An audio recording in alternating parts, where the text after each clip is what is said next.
All right, so a former executive secretary of the United Nations, Christiana Figueres, asserts that restaurants should treat meat eaters like smokers and make them sit outside.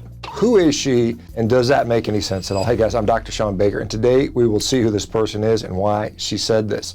So Figueres is a Costa Rican diplomat who is one of the major architects of the 2015 Paris Accord, which appears to have been flawed from its very beginning.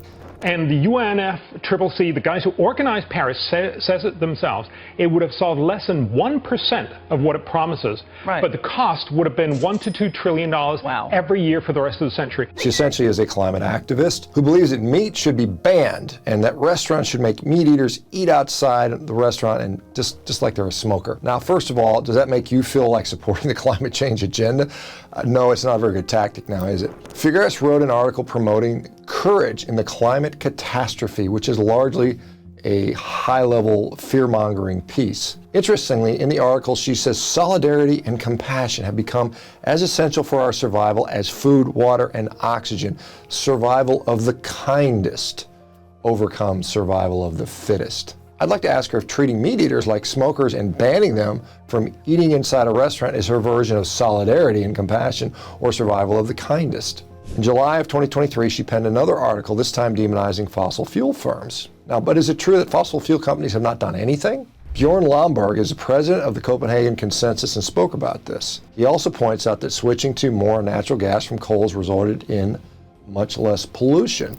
Fracking is the best thing that happened in the U.S. for climate because you switched from coal to gas because gas was much cheaper. Gas emits about half as much CO2 per energy unit, so it's a great way to both make money and cut carbon emissions.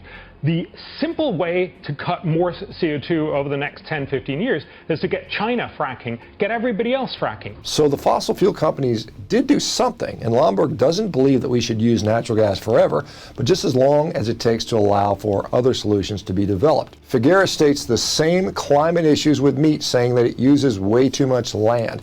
Unless we're able to bring land use and its entire package of issues into sustainability and to sustainable management, we will have a climate disaster. Meanwhile, apparently those 100-foot long fiberglass or carbon fiber blades for wind turbines are not biodegradable, and they have a limited life.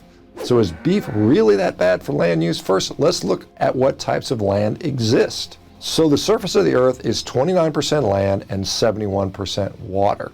Agriculture uses 38% of the land. And the land used for agriculture is 29% arable land and 67% marginal land. What is the difference?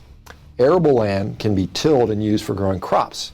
Now, do cattle eat what we grow there? Actually, only 14% of human edible foods are ever used for livestock. And 86% of that feed for livestock is leftover byproducts like almond hulls. In the United States, cattle eat 93% material that is not edible by humans. Cattle are raised on marginal land which isn't suitable for growing crops and don't eat the crops for 93% of their diet. But there's more. Cattle actually help to rebuild the land, particularly when practices like rotational grazing are used. They also help with carbon sequestration as a vital part of carbon recycling. A recent article also makes the case that the hostility towards meat coming from vegans, misinformed nutrition pundits, and climate activists is very likely to make worldwide malnutrition worse. And it won't help the environment. Even Bjorn Lomborg, who is a vegetarian, by the way, agrees that climate change is a bad reason to avoid meat. As for the average person, the net effect for the average person is that if they stop eating meat, their total carbon footprint is only reduced by around 4%.